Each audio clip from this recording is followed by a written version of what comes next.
Алдымен назарларыңызға мегаполистің жаңалығын ұсынатын боламыз. Нұр Отан партиясы Шымкент қалалық филиалы партия активімен кездесу өткізді. Елордада өткен саяси кеңестің кеңейтілген отырысы негізінде және сол мәжілісте қаралған тапсырмаларды іске асыру мақсатында бас қосты. Жиында партия жұмысын жаңғырту мәселесі қаралды. Бас қосуға басқарма басшылары, мәжіліс пен мәслихаттағы фракция өкілдері, партияның мүшелері қатысты. Кеңейтілген отырыста күн тәртібіне сәйкес партия жұмысын жаңғырту мәселесі талқыланды. Елордада өткен мәжілісте көшбасшы партия төрағасы сенім, диалог, болашаққа нық қадам ұранымен Нұр Отан партиясының 7 серпін атты партия жұмысын жүйелі жаңғырту бағдарламасын ұсынған болатын. Бүгінгі жиында аталмыш бағдарламаның жүзеге асуы тарқатылып айтылып өтті. Сонымен қатар елбасы мәжіліс пен мәслихат депутаттары арасында жастар көбірек болу керек екендігін мәлім еткен еді. Ерлан Айтаханов осы бойынша бірқатар жұмыстар шаһарымызда атқарылатынын жеткізді. Мегаполис жастары қоғамдық жұмыстарға тартылатын болады. Елбасымыз мемлекеттің стратегиялық даму мақсаттарына қол жеткізу үшін партияның қоғамды жұмылдырудағы маңызды рөл атқару қажеттілігін атап өтті. Партиямыздың төрағасы сенім, диалог, болашаққа нық қадам Нұр Отан партиясының 7 серпіні атты партия жұмысын жүйелі жаңғырту бағдарламасын ұсынды.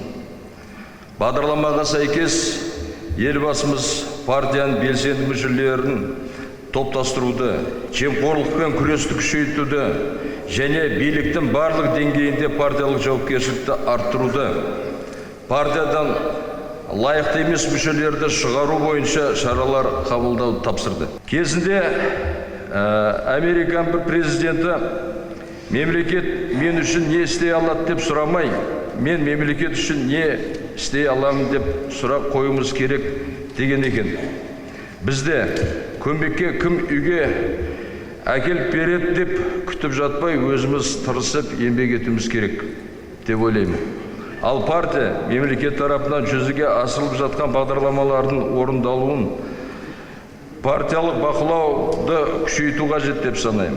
Барлығымыз бірлесіп қоғамдағы өзекті мәселелер шешуге атсалысуға шақырамын. Құрметті нұр отандықтар, партия төрағасы нақты тапсырмалар берді. Партияның күнделікті жұмысын айтарлықтай жандандыру керек. Елбасы айтқандай, біз халықтың партиясы болатынымызға мен кәміл сенемін. Сенім, диалог, болашаққа нық қадам. Бұл атаулар жаһан үшін жат ұғымдар емес. Біздің қоғамдағы құндылықтар қазір осы 3 ауыз сөздің төңірегінде топтасып тұр. Мемлекет саяси тұрақтылық пен қоғамдағы келісім және сенім арқылы дамиды. Осы орайда сөз кезегін алған Шымкент қалалық мәслихатындағы Нұр Отан партиясы фракциясының жетекшісі партия мүшелерін халыққа жұмыс істеуге және халыққа жақын болуға шақырды. Ерлан Қуанышұлы атап өткендей, елбасы партия мүшелерін бірігуіне, партияның ядролық мүшелерін қалыптастыру қажеттігіне назар аударып, фракция жұмысын жоғары деңгейде ұйымдастыру туралы ауқымды міндеттер қойды. Бүгінгі таңда Шымкент қаласы бойынша барлық деңгейдегі мәслихат депутаттарының саны 28 болса, оның 26-сы Нұр Отан партиясының фракция мүшелері. Біз заңнамаға сәйкес бюджетті, жергілікті даму бағдарламаларын бекітіп, бюджет қаражатын жұмсалуын бақылап отырамыз. Біз бұл құқықтарымызды толық қолданатын болсақ, фракцияның беделі одан да артатын еді. Қамқаудан тәнті болдым мен көбінесе. Мынау детдомды жабу туралы елбасымыз айтып кетті. Аналар үй дейді, баяғыда айтатын жалғыз басты ана жесір деп, соғыста ерлікпен қаза тапқан зайыбы өмірден бозғанның жұбайын жесір деп айтатын. Жетім деп атса, әке шешесі жоқ болса, әкесі жоқ болса, өкінішке орай олардың барлығы да бар ғой, бірақ я өлінің, я тірінің тізімінде жоқ, ешқандай жауапкершілікті өзіне жүктемейтін азаматтарға осы самғау сенімнің ерекше мәні бар деп білемін. Мен оны өзіміздің комиссияда да көтермекшімін. Қуанып қалдым соны көріп отырып. Азаматтардың араздасқаны, қайттан табысып атқаны, отбасына келіп атқаны, енді кеше шайнек сылдырламай тұрмайды ғой, оның үстіне осы заманда. Сонда бүкіл қазақи құндылықты көріп отырмын.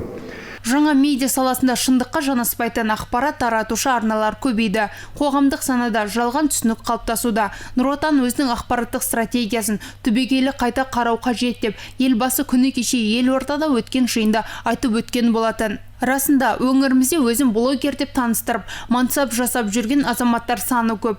Барлығына топырақ шашпаймыз, бірақ жалған ақпаратты таратып жүргендердің саны азаяр емес. Осы орайда мінбеде сөз алған Жанубий Қазақстан қоғамдық саяси газетінің бас редакторы, партия жанынан журналист және блогер құрылымын құруды ұсынды. Негізгі осы мәселелердің барлығы біраз алқалы жиындарда аталып өтті, және де жаңа ғана өз сөзінде Ерлан Қуанышұлы айтып өтті. Қоғам мен биліктің арасын байланыстыруда блогерлермен, қоғам белсенділерімен, журналистермен тығыз байланыс жолға қою керек деп.